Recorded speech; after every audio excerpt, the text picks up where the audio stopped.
Eu até anotei aqui como é que se pronuncia esse nome, Ernest, eu tenho uma dificuldade tremenda com o inglês, Hemingway, e como a gente falou da vez passada, né, a gente está com uma... Acho que estavam todos presentes, né? A gente está com uma dinâmica diferente de... A cada mês, agora, a gente pede para que um clubista escolha um livro, né, e que esse livro seja acessível, obviamente, que tenha poucas páginas, porque todo mundo, além do clube, né, tem outras atividades, né? Muitos são professores, estudantes, enfim, né? Então, a gente sugeriu isso, né? Aliás, houve, acho que uma sugestão de algum participante, e a gente acatou, achou bem interessante, né? E então, como ninguém queria sugerir, eu acabei sugerindo, né, esse livro que eu li há muito tempo atrás. É um livro simples, né? Uma linguagem simples, um livro com poucas páginas, e que eu gostei muito na época, né? Dessa vez, confesso para vocês que eu tentei dar uma lida todo, mas eu não consegui, eu fui vendo algumas partes, vi alguns videozinhos na internet, e achei bacana, né, e vim aqui, eu vou falar primeiramente, né, compartilhar para vocês, né, o porquê que eu escolhi esse livro.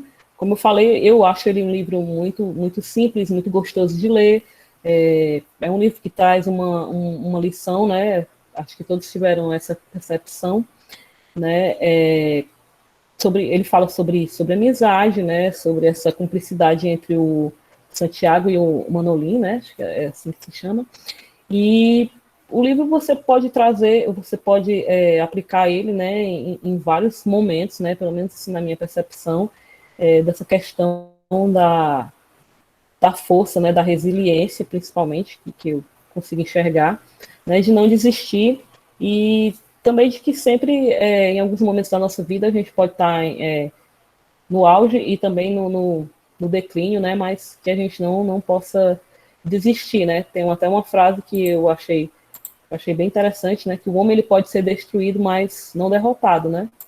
É exatamente o que a gente está vivendo, né. Eu sei que esse momento a gente sempre tenta trazer tudo para esse momento, né, que nós estamos vivendo, né. Eu enxerguei muito isso, né.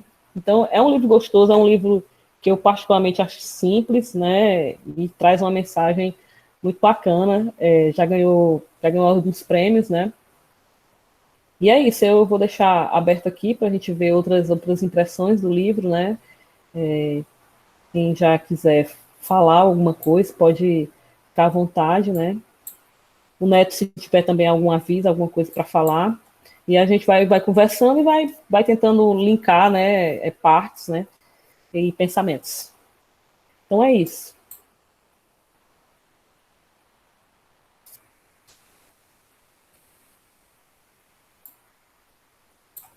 A Larissa já levantou a mão aqui. A Larissa, você tem a palavra.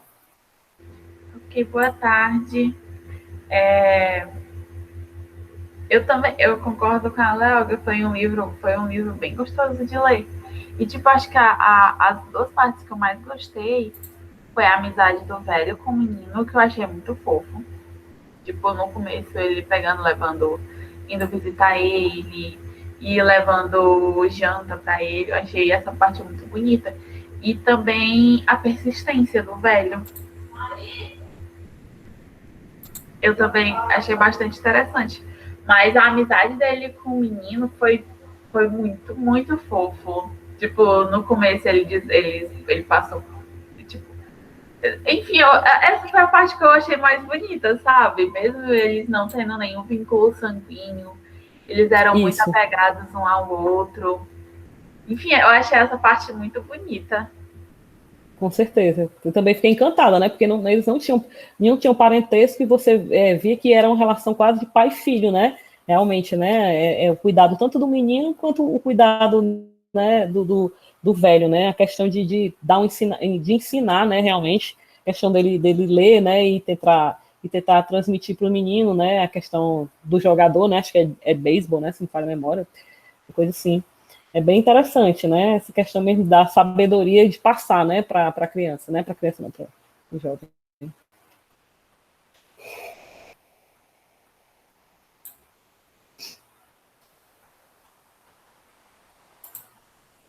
Alice, eu te interrompi, desculpe, se tiver mais alguma coisa para falar, viu?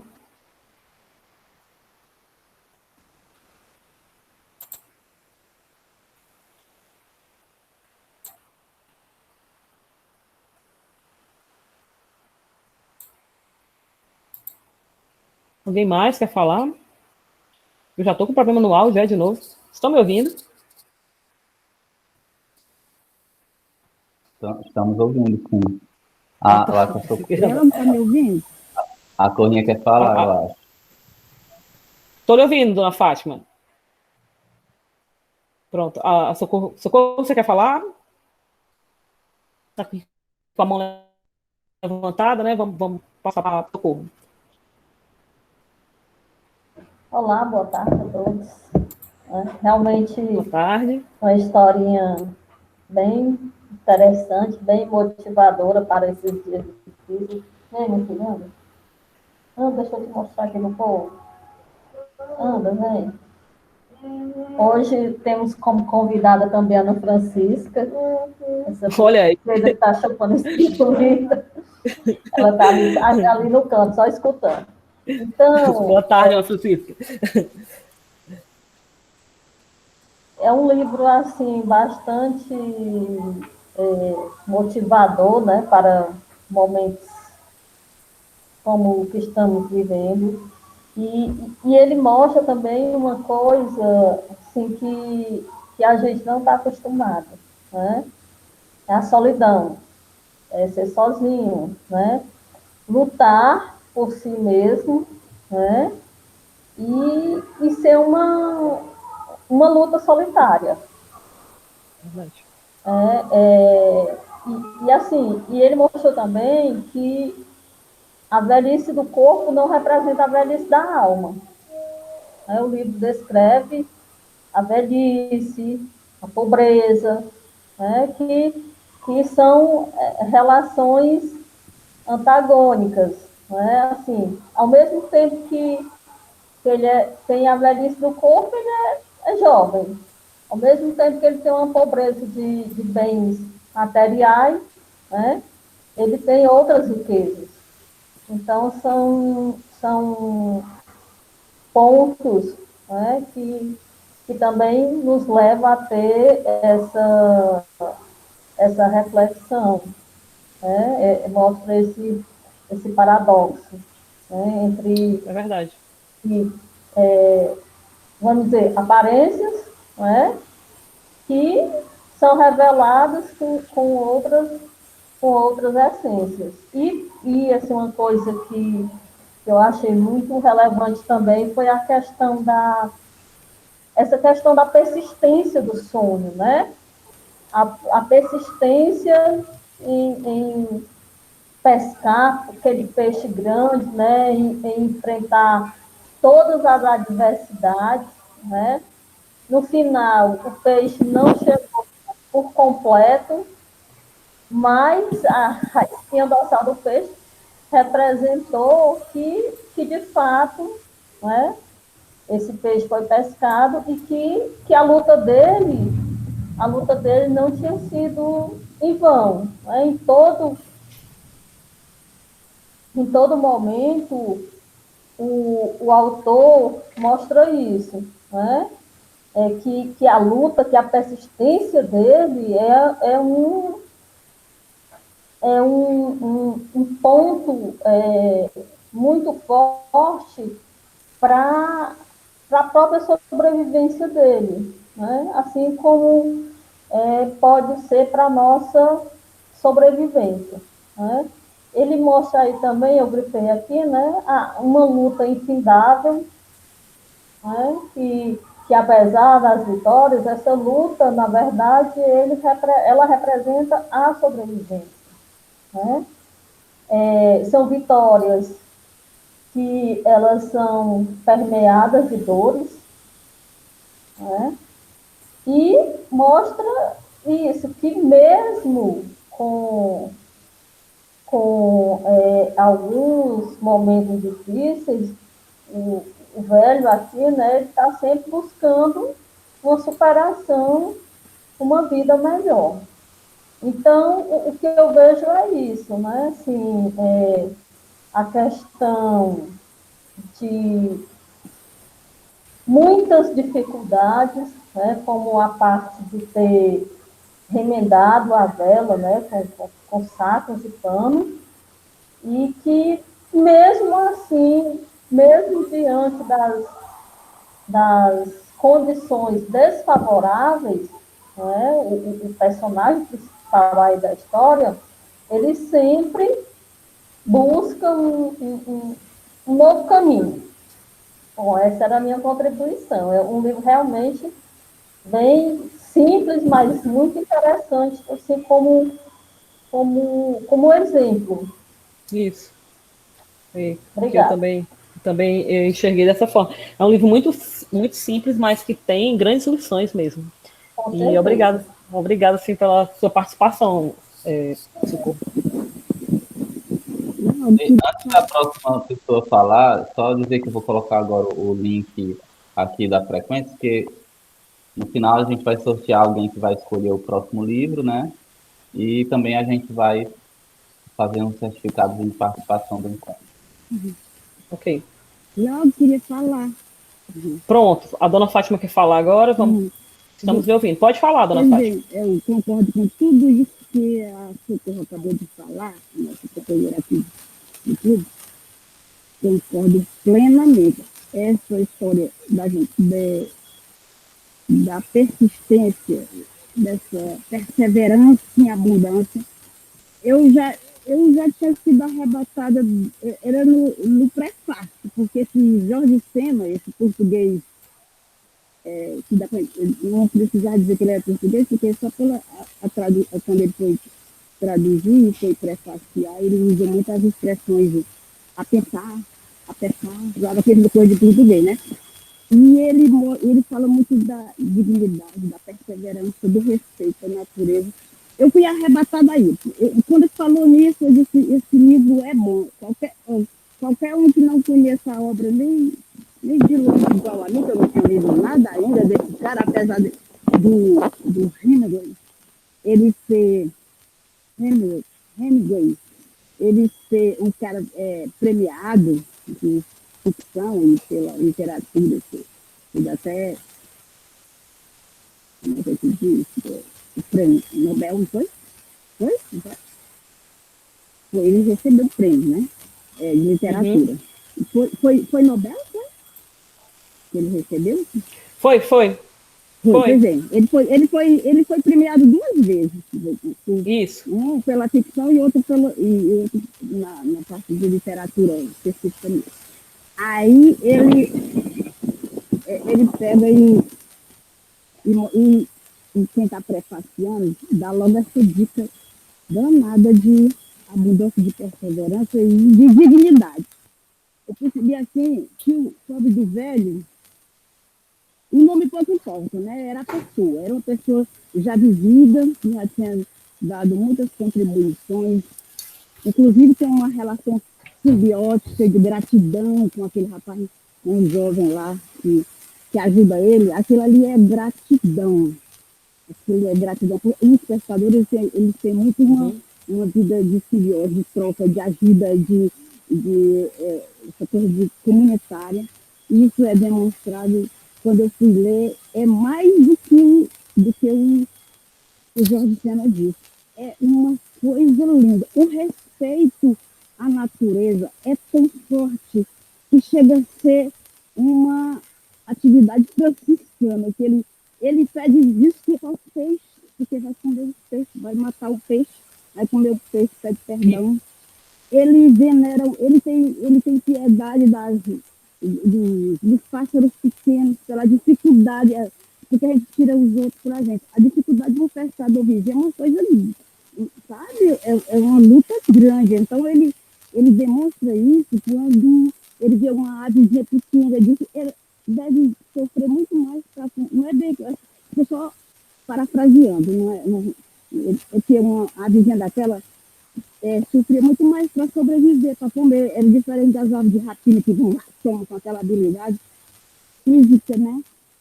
Aí eu vi que um velho bom, uma coisa muito difícil de se ver nesse mundão. Mas né, esse personagem que o Ernest criou, essa saga, é até um livro bem curto, que se assemelha bastante com um conto, porque o conto de conflito é só em cima dele.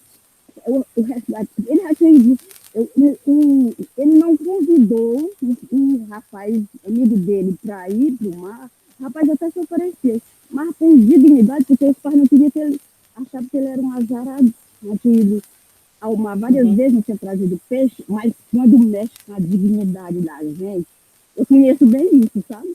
De acusação, de desconfiança, de botar para baixo. Isso, quem tem dignidade, tem que resgatar a qualquer custo, ainda que seja para conviver com o seu inimigo, quem está lhe derrubando. E o inimigo era o próprio destino, porque o mar estava lá, o peixe estava lá e ele não pegava. E aí, quando os pais do menino, quando a comunidade ali achava que ele era um azarado, já tinha ido quantas vezes no Centro do Peixe, eu nem me lembro quantas vezes. E aí ele estava por baixo, mas queria era resgatar essa dignidade dele, e ele fazia crer que ele tinha nascido, na hora da luta dele, aquele peixe, 3 dias com 3 noites, ele vai virar um dono, porque vai ser engolido pelo peixe, porque é um peixe grande, e ali ele naquela luta, naquela perseverança, naquela crença, ele pensava, eu nasci foi para isso, eu tenho que pensar na coisa, ele não queria ele estava ferido, ele estava velho, ele estava cansado, e naquela experiência dele, muito natural, de, de se orientar pela natureza, pela lua, e ele venerava tudo. Por isso eu digo que esse personagem tem alguma coisa de Francisco de Assis. A maneira que ele considera os atos dos irmãos, contribuidor e tudo mais. Uma coisa muito bonita. De um conto, o ponto de conflito era só em cima dele, por isso eu achei parecido com um conto, porque ele era contínuo, semelhante também ao da Clarice, esse texto que a gente leu, estou falando do gênero, né? Porque o romance traz várias vidas, vários conflitos, os contos se centram só em cima de um. E ele tem uma característica muito forte do conto, mas um conto tão forte que dá para encher uma tela de cinema, as telas de cinema e sobrar assunto, que hoje em dia ninguém nem cultiva mais esse tipo de tema, estão voltados para outras coisas, novas gerações. Aí, então eu pensei assim, quando ele diz assim, eu tenho que pensar na coisa para a qual eu nasci. Ele queria teve uma hora que ele fraquejou, e a vida é assim mesmo, então uma hora é tão difícil. Será que eu nasci mesmo para isso? Ele disse o tempo todo que era a coisa que ele tinha nascido. E eu lembrei até de um filme do Roberto Berlina, que era um cineasta de ciência de 2004, que acabou vendo a vida de 3 pezinhas lá na Paraíba, e aí eram uns documentários, e no meio dos documentários, uma das entrevistadas, uma das 3 pezinhas, irmãs que pediu esmola que ele estava fazendo o documentário, disse assim, falou no meio das frases, falou assim, a pessoa é para o que nasce, aquela coisa até no início. E dá para a gente refletir, assim, será que é isso? Será que é uma questão de contexto e de oportunidade, não? Dizer bem, e quando ele falou isso, eu sempre pensava a coisa que só nasci. Eu me lembrei da ceguinha que falou, a pessoa é para o que nasce. Essa frase foi tão forte que o Berliner titulou o filme dele com essa frase, a pessoa é para o que nasce. E aí eu fiquei pensando, como esse livro é rico, não precisa muitas páginas, é uma saga assim que pele, chama você, sabe? Arrebata ali a gente, chama, puxa e faz você refletir, queira ou não queira. Agora, uma coisa que eu achei interessante, não sei se é coisa de tradutor, ou se, por que é que na tradução sai o advérbio de mais tarde, eles vêm com mais a grafiazinha do final, matemática mais, que eu nunca tinha visto. Pode ser que alguém eu vejo isso na mídia, mas em romance, assim, isso aqui é de 56, né? Parece. Não sei se você. Aí, eu achei interessante, ele usa, mais tarde ele usa o sinal mais de 2 vezes. Eu não tinha visto isso ainda, não sei, corrigido. E a gente percebe assim, eu estava lendo e eu percebi, esse livro, esse cara é português. Aí, que falava no estudo de beisebol lá dos Estados Unidos, tá no livro, é de um norte-americano, lógico, vai falar de estudo de beisebol. Aí, eu estava olhando isso, e aí, mas o cara diz acatar, a pensar, eu estava a pensar, essa expressão dessa preposição com esse infinitivo, muito de português. Aí eu disse, um livro desse é universal. Não tem jeito. As pessoas que escrevem, elas têm assim, uma riqueza tão grande na narrativa, criam sagas memoráveis e impressionantes. Porque esse cara, ele basta saber que ele é premiado, ele é um jornalista que cobre guerras, deve ter muita coisa na cabeça, e gostava de pescar. Eu conheci aí, uma coisa casou com a outra, e eu achei a ponto mais interessante foi o resgate da dignidade, a gratidão do menino que se compadecia dele pela condição do velho, mas também tinha gratidão, não era só piedade, não, era gratidão também, era trazer comida, ele já tinha aprendido muita coisa com ele, né, porque os velhos sempre têm aquela sabedoria lá dessas comunidades, principalmente nessa atividade, né. Aí eu achei bonito esse companheirismo, mesmo os pais não querendo que ele disse assim, se o rapaz estivesse aqui, se o jovem estivesse aqui, ele tinha ele tão próximo que na hora das mais difíceis, ele lembrava sempre do menino. A Socorro falou da solidão dele, na solidão ele lembrava, se o jovem estivesse aqui, ele me ajudava com esse experimento, com esse peso, com isso. E é mesmo, a gente, na hora da dificuldade, além de Deus, a gente lembra dos que estão próximos e que estão dispostos a estender a mão. Era isso que eu queria falar. Eu achei assim, uma riqueza em tudo. Isso mesmo. Tudo isso que a senhora falou, dona Fátima. Muito obrigada. E só eu li esse livro e estava lendo algumas coisas a respeito da escrita, né? Como a senhora falou, o autor ele é jornalista e tudo, e ao que tudo indica, né? Não se sabe ao certo.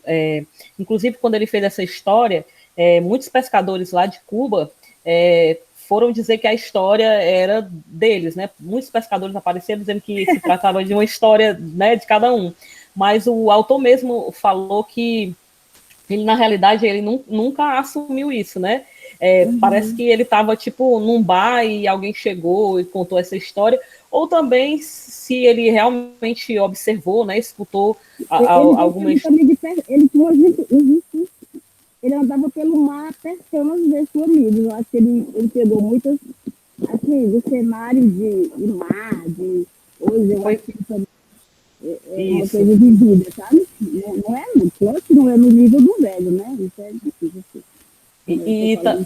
E também eu vi, tem uma teoria, né, que diz que era porque ele tinha escrito uns livros aí, não estava fazendo mais sucesso, e estava, tipo, decadente, e aí quando ele conseguiu escrever O Velho e o Mar, né, e ele fez sucesso, né, então muitos dizem que essa história mesmo do Velho e o Mar trata da própria história dele, né, da questão da ascensão e do declínio, né, exatamente. De ressurgir, né? Exatamente. E o pobre do velho, como o povo falou já, que ele tinha que provar que era capaz, e, né, que ainda era capaz. Eu como pessoa assim pensando, eu disse que eu não tinha mais a carne do peixe. De aquela carcaça, eu pegava uma corda, falei de toda essa carcaça aí no mar, mas ele trouxe aquilo ali para mostrar que ele disse que o resgate da dignidade dele perante lá os companheiros dele. Era a prova, né? Uhum. Exatamente. Pois é, aí eu achei assim meio parecido, né? Já que ele realmente não estava, digamos, não tinha escrito mais nada tão interessante, né? E veio esse livro, e esse livro, como a senhora falou, ganhou prêmios e tudo, né? Quem sabe era realmente a própria história dele, né? Baseado nas viagens dele, né, em Cuba, que ele viu alguma coisa, né? Pois é, mas é uma junção de a vivência, né? E não mais um livro em qualquer que seja a esfera abordada, ele traz lições a gente aplicar em outras esferas, em outros níveis de experimentação, não é só. Às vezes um livro que vai tratar de uma relação fechada de um casal, ali dentro tem experimentações que você pode aplicar em outros, sabe, você pode, como reflexão, como ação mesmo, em outras ações que não sejam naquela, especialmente naquela esfera que está sendo abordada na literatura, né? Na escrita. Isso, exatamente. Acho que eu vi aqui a mão do Matheus levantada. Matheus, se você quiser falar, a palavra é sua. Boa tarde, caros colegas. Desculpe não ter estado presente nos últimos encontros. Tinha alguns contratempos aí, mas finalmente consegui ler o livro completo, O Velho Mar. Então, compartilhar algumas experiências com vocês que eu observei do livro. Bem, uma das primeiras coisas que me chamou muita atenção é a linguagem jornalística e meio que até poética também, que une o texto. É um texto introspectivo, parece que ele deixa várias lacunas para você, no seu intelecto, da forma como você compreende a história, e completando os espaços, né? É um livro quase que misterioso, digamos assim. Até porque o mar, ele traz essa mística de um certo mistério das coisas que acontecem lá. E o pescador, por exemplo, o velho, né, ele se referia ao mar como la mar. Em espanhol, o mar ainda é um substantivo masculino, né? El mar. Mas quando os poetas, né, se referem como la mar, eles fazem isso com linguagem poética. E o mar, na visão do autor, se a gente for analisar bem, a batalha que ele trava com o peixe e toda a vivência que ele tem no mar, parece que o mar se assemelha muito a uma metáfora da própria vida, sabe? É como se o mar ele concedesse ou negasse grandes favores, ou então se ele pratica selvagerias ou crueldades, mas simplesmente porque ele não podia evitá-los. É da natureza do próprio mar fazer aquilo. Também é da natureza da vida ter momentos altos e baixos. É da natureza da vida termos dificuldades e facilidades. E o mar mostra isso na história do velho. Agora, focando no velho em si, além da solidão que a gente observa de uma pessoa da terceira idade que ainda tem que trabalhar, de se esforçar para conseguir pescar, né? Ele fazia vários dias que ele não conseguia pescar nada, e o que custou, inclusive, a proibição do rapaz esqueci o nome do menino lá que era amigo dele. Manolim, né? Isso, Manolim. E os pais dele proibiram de ficar com o velho, né? Por conta da baixa pescaria. Mostra que, na verdade, essa vida, que é a metáfora que o livro trata tanto, quando chega na terceira idade, ela começa a declinar para uma solidão. Uma solidão pesada, uma solidão triste, e que é de praxe das sociedades, infelizmente, de certa forma, isolar, excluir os mais idosos e não valorizar essa experiência que eles têm. Né?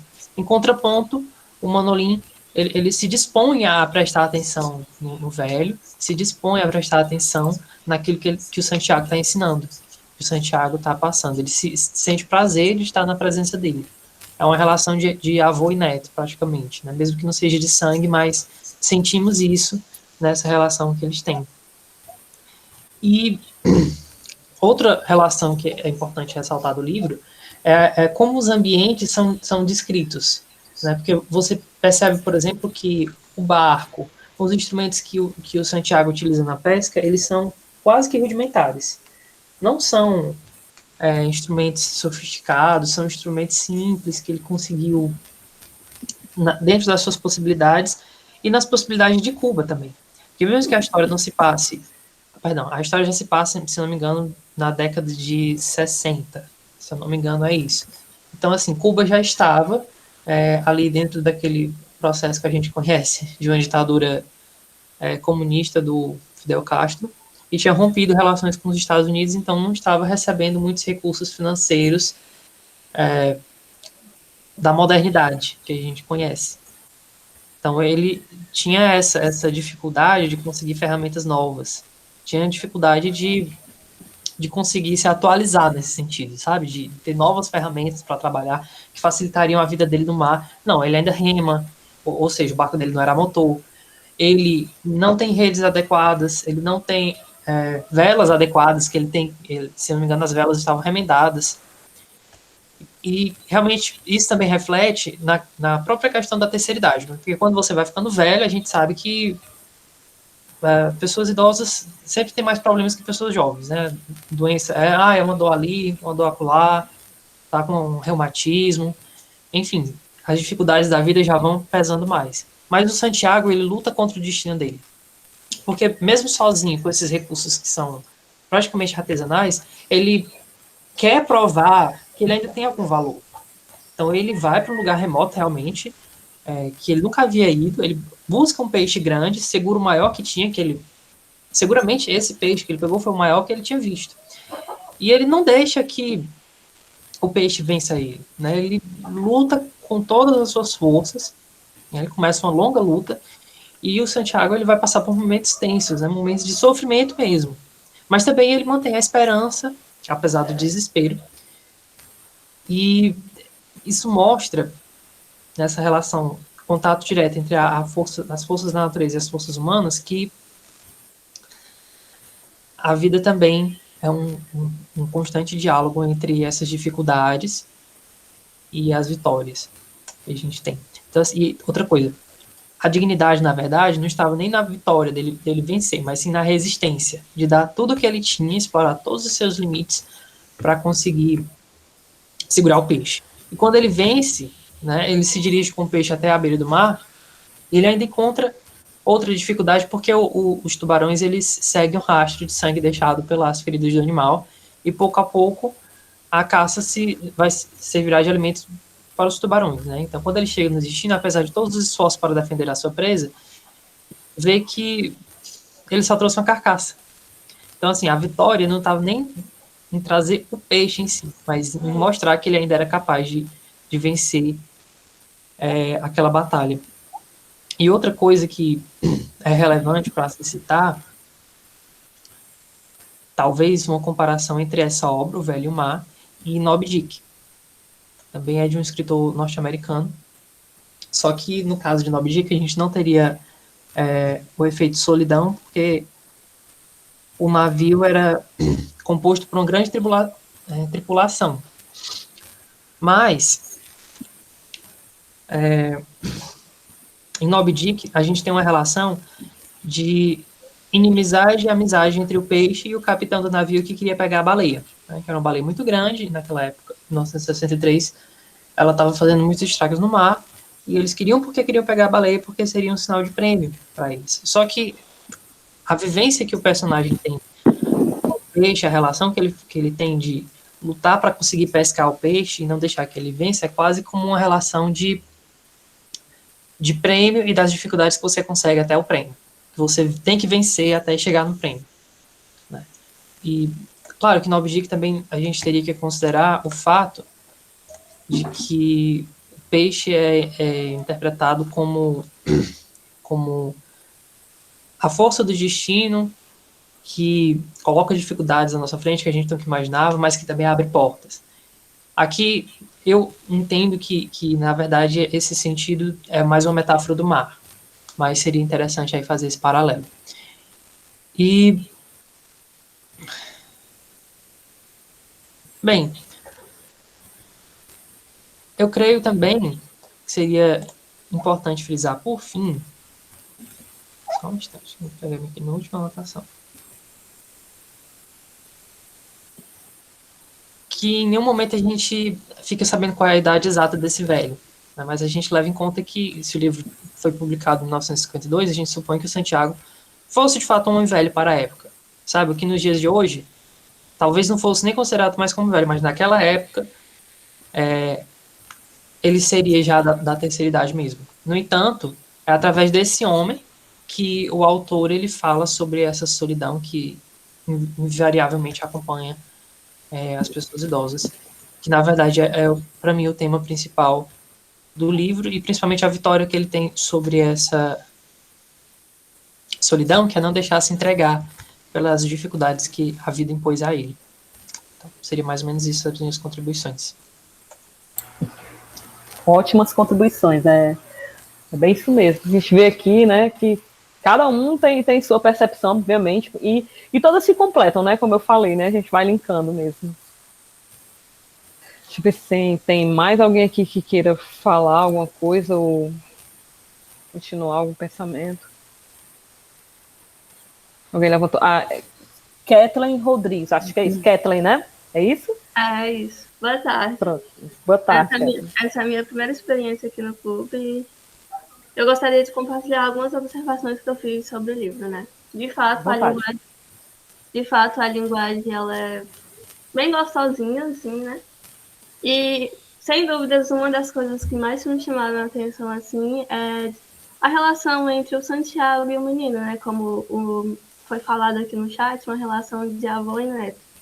E eu não sei se é porque eu tive essa experiência, mas quem, assim, foi criado, teve essa convivência com os avós, sabe que é uma coisa, assim, inigualável. Nada tem preço, passar a tarde conversando com a sua avó e ela contando as narrativas da época dela, né? E também todo o cuidado, né, que o menino tem com o Santiago. E outra coisa que eu queria comentar pode parecer até um pouco um paralelo ao que já foi dito aqui, mas eu achei pertinente compartilhar com vocês, né? Que muito provavelmente vocês já devem ter visto um programa de televisão ou em um vídeo na internet, pessoas da terceira idade, pessoas que têm um pouco mais de idade, fazendo assim coisas mirabolantes, por exemplo. É uma senhora de idade que consegue fazer contorcionismo com o próprio corpo, ou um senhor, um idoso que consegue levantar um carro, digamos assim, por exemplo, né? E, de fato, são coisas bem intrigantes, são coisas que realmente são bem impressionantes. Mas eu acho que o processo assim, natural da vida, de envelhecimento, o simples também é muito bonito e merece a nossa atenção, né? Como a dona Socorro falou, essa persistência dele de mostrar que ele consegue lutar por ele mesmo, né?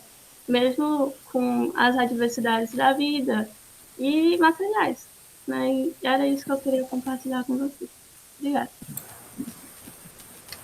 Ótimas contribuições, muito bom mesmo. Bem legal ver todo mundo com uma maneira, né, de pensar, mas que, como eu já falei, realmente elas se encontram.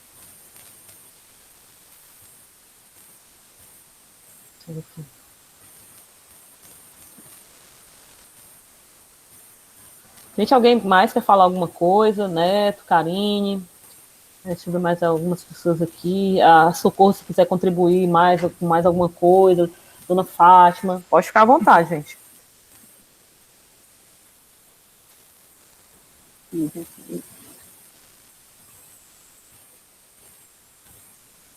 Falar isso, por mais uma coisa, estava tão bom o seu comentário.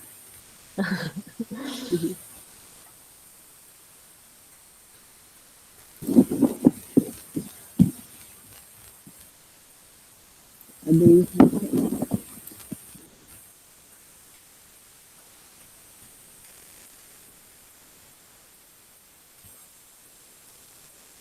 Todo mundo tímido.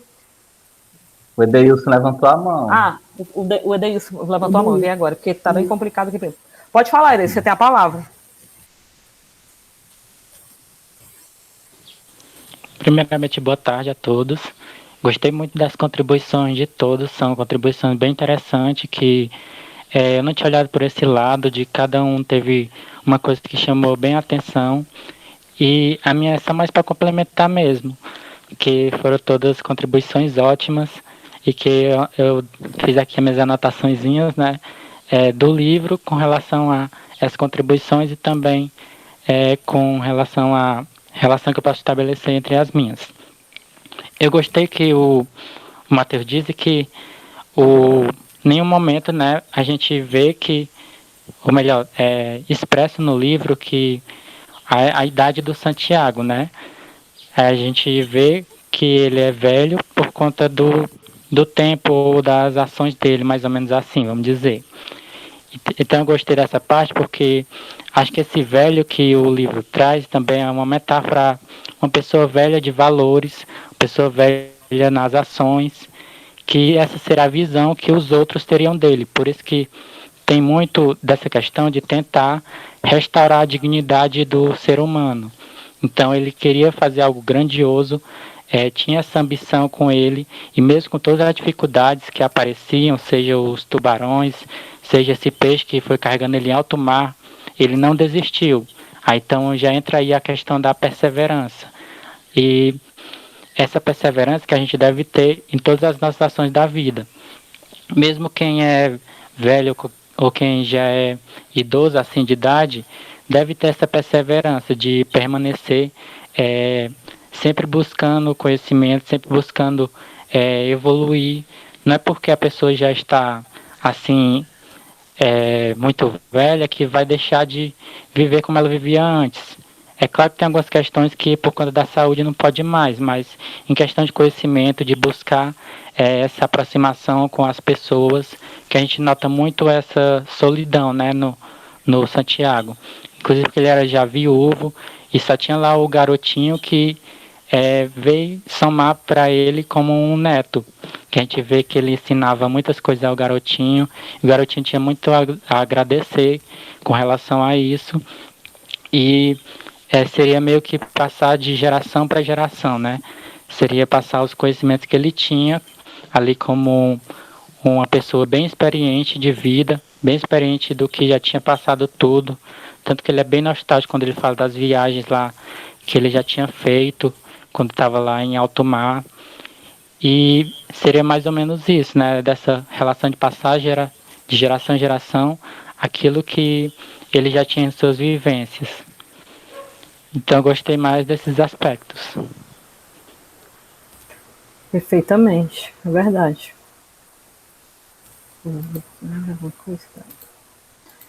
Se alguém falou alguma coisa.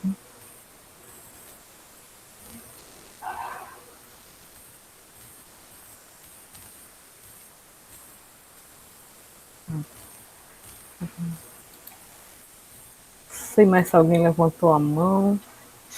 Não. Pronto, é o Matheus aqui, que tem algumas mensagens aqui. O Matheus deixou um trecho e disse que tá saindo.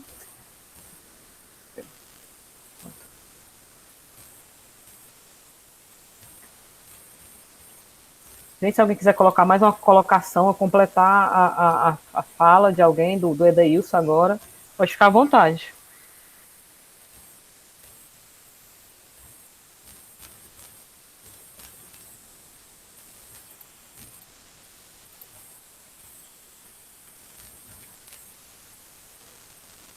Eu achei muito...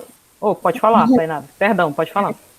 Eu só queria reforçar mesmo o que já foi falado, né, sobre a perseverança do Santiago, e que ele deixou uma lição para a gente. Ele passou tantos dias sem pegar um peixe, né, e o menino também o incentivava muito, e a gente até pode levar para a nossa vida, né.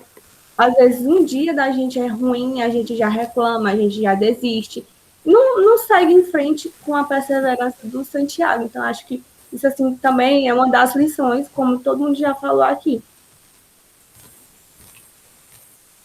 É verdade. A questão mesmo da perseverança, né, e resiliência em relação aos problemas da vida, né, que a gente for trazer para a nossa vida. Ele estava tão determinado que ele quando ele viu na dificuldade, ele falou assim, um peixe. Ele conversava com o peixe, com a água, com ela, né? Hei de ficar contigo até morrer. Tão forte era a determinação dele. Hei de ficar contigo até morrer. Ele estava disposto a morrer lutando. Acho que é uma coisa, sei lá, vai acima do meu entendimento, porque eu só estava logo assim, eu vim embora para dar meu bar. Sabe? É impressionante, é uma coisa forte, é um ensinamento. Sabe? Ele ficar contigo até morrer.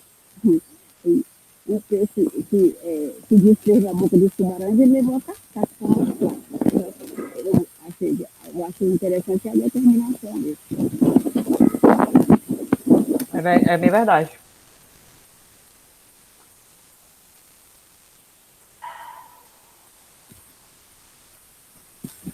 Pronto. Acho que alguém. Bom, eu acho que não tem mais ninguém. Não tô vendo mais ninguém levantando a mão. Acho que todos já falaram, né? Hoje foi bem intenso. Só reforçar esses trechos aqui, né, que você colocou, né?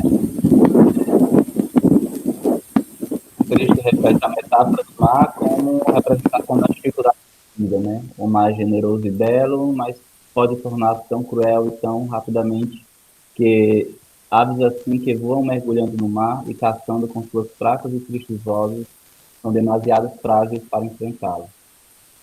A Karine colocou, na vida devemos estar preparados para os altos e baixos, não é fácil, mas é necessário. O Matheus colocou mais um trecho, né? Tudo que nele existia era velho, com exceção dos olhos, que eram da cor do mar, alegres e indomáveis.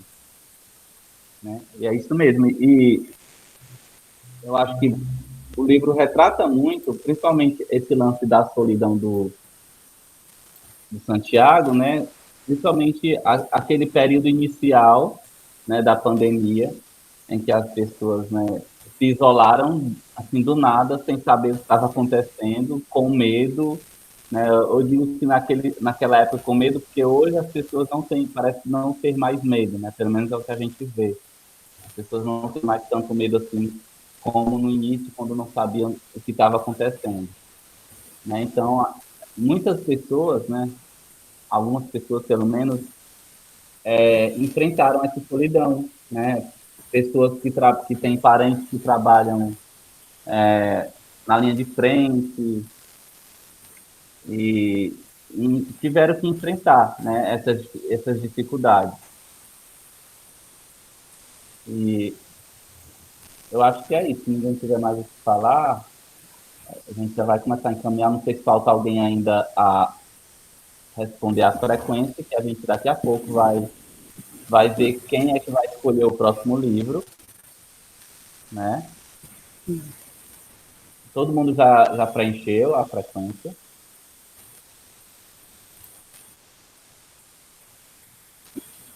Neto, você tocou no assunto, você fez um paralelo aí com a solidão da pandemia, e uma metáfora muito bem colocada, porque nesse mar de dificuldade em que estávamos, e o que tem que pegar era enfrentar a pandemia. Realmente pode fazer qualquer paralelo, pode fazer qualquer metáfora em cima disso, sabe? O mar de dificuldade com o grande peixe, a gente tinha que pegar, tinha que mostrar. É exatamente essa dificuldade aí, bem colocada mesmo. E a solidão que se passou para lutar contra isso, ainda está. Ainda nós estamos ainda, mas o medo grande mesmo, a tensão, o ápice mesmo, nós passamos bem parecido com o saciado, viu?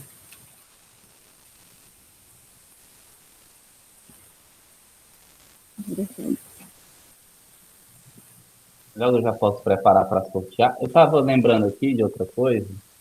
Eu não sei quem é que está aqui desde o início do nosso clube da leitura, né? Que a gente começou bem pelo meio ali eu acho que foi quase pelo final da última pandemia. Está fazendo agora um ano exatamente do primeiro encontro. O primeiro encontro foi no dia 28 de junho do ano passado, que foi o encontro que a gente foi o do Dia do Orgulho, né? LGBTQIA+, que a gente foi. Dia do Orgulho LGBTQIA+, foi dia 28 de junho, nosso primeiro encontro, foi até um domingo. A gente conversou sobre essa temática, né? A literatura nessa área, né?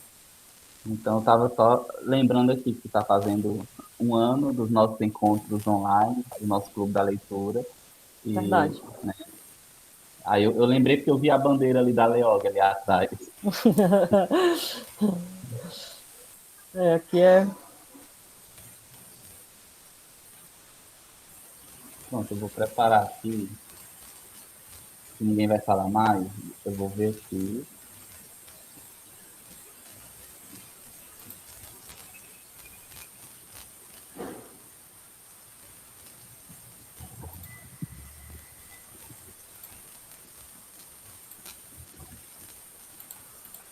Pronto, eu estou aqui com a família.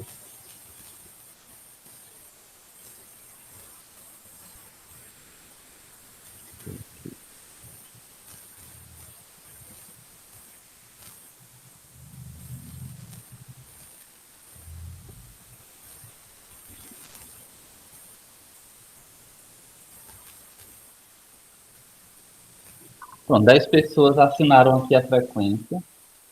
Aí a gente sorteia, né, Leog, para ver quem vai escolher o próximo Isso. livro. Uhum.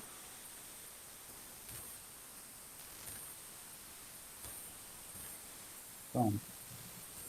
Então, antes de fazer esse sorteio, eu quero agradecer o retorno de algumas pessoas, né, que estavam já alguns encontros sem participar, e a gente sente falta, né, Léo, desse pessoal. O Matheus já saiu, mas o Matheus, a Socorro também. Eu não Exatamente. lembro, mas tem mais algumas pessoas que não estavam nos outros encontros também. Dar boas-vindas para quem está participando hoje do nosso encontro pela primeira vez, né. Já vou dizendo até para vocês ligar, quem puder já ir se ajeitando para a gente tentar ligar a câmera daqui a pouco para tirar né, fazer um print. E é isso, né? Das boas-vindas e as boas-vindas novamente para quem está retornando, né? Então, eu coloquei aqui no sorteador número de 1 a 10.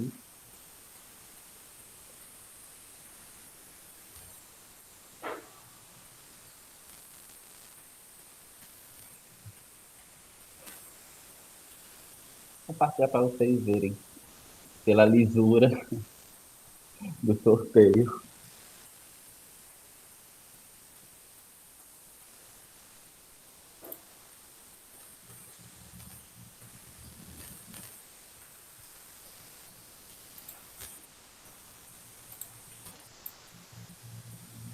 Pronto, eu vou sortear agora o número. Estão vendo direitinho, então, né? Estamos Bora sim. ver. O número 4 foi a pessoa sorteada.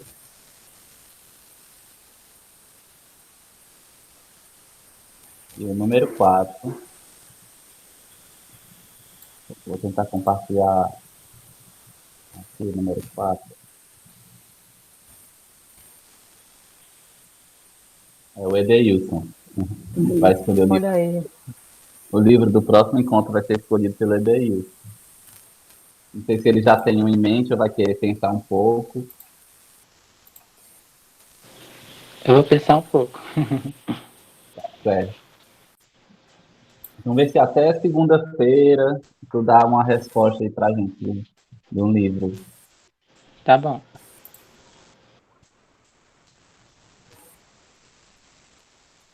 Pronto, então foi o Edeilson, né?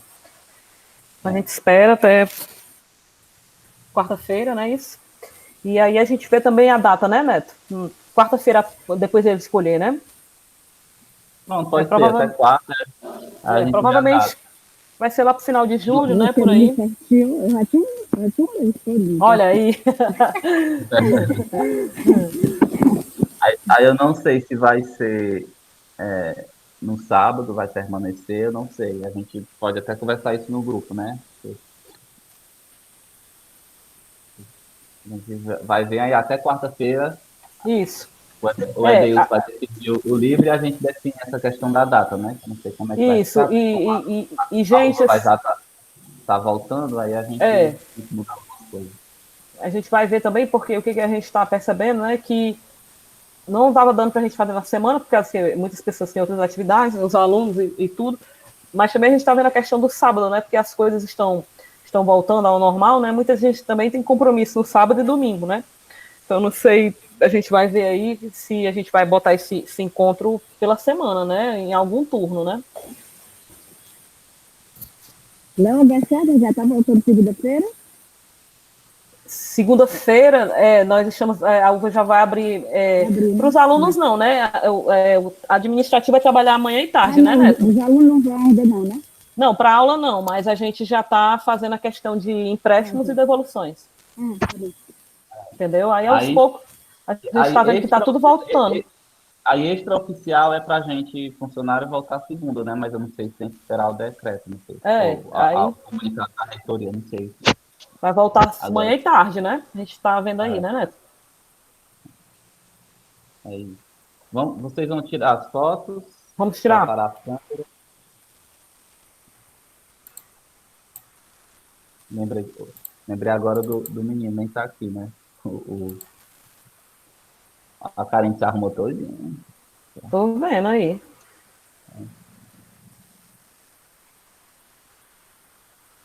Aqui é na outra câmera, que é melhor do que... Não, deixa eu ver aqui. Aqui eu vou fazer o print, mas... Fazer agora, quando for, diz aí pra gente. Calma, na hora eu aviso, ajeitar aqui em tela cheia. Mais alguém vai ligar? Não sei se é Kathleen vai ligar. Okay. Socorro com os filhos dela nessa tarde. A Kathleen disse que não, pode tirar. A Rocha. Até eu estava lembrando, né, que um dos nossos clubes tinha sofrido um acidente, né? A gente não tinha nem ficado sabendo, o Fernando. Mas graças a Deus ele se recuperou, mas foi um acidente grave mesmo. E nesse acidente ele até perdeu uma tia. O acidente aconteceu, acho que uma semana mais ou menos após o encontro do mês passado. Mas ele já está em casa, está esperando, quase precisou amputar o pé, mas não amputou. Graças a Deus ele está bem. Eu só lembrei porque às vezes acontecem as coisas, né, com as pessoas, a gente não fica sabendo. A gente já fica sabendo bem um mês depois. Né, mas graças a Deus ele está se recuperando, já está em casa. Mas nesse acidente ele perdeu a tia, a madrinha dele. E nós precisamos, né, nos cuidar, né? Enfim. Pronto, todo mundo? Vamos lá. Vamos lá. Oi? Agora.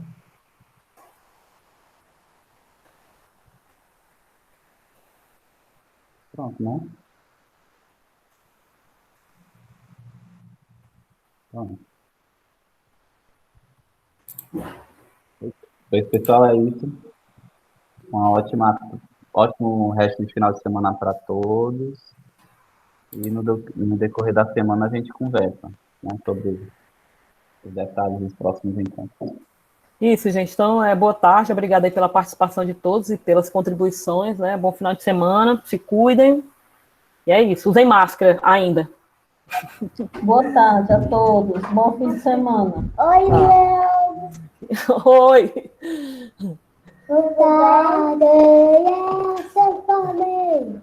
Tchau.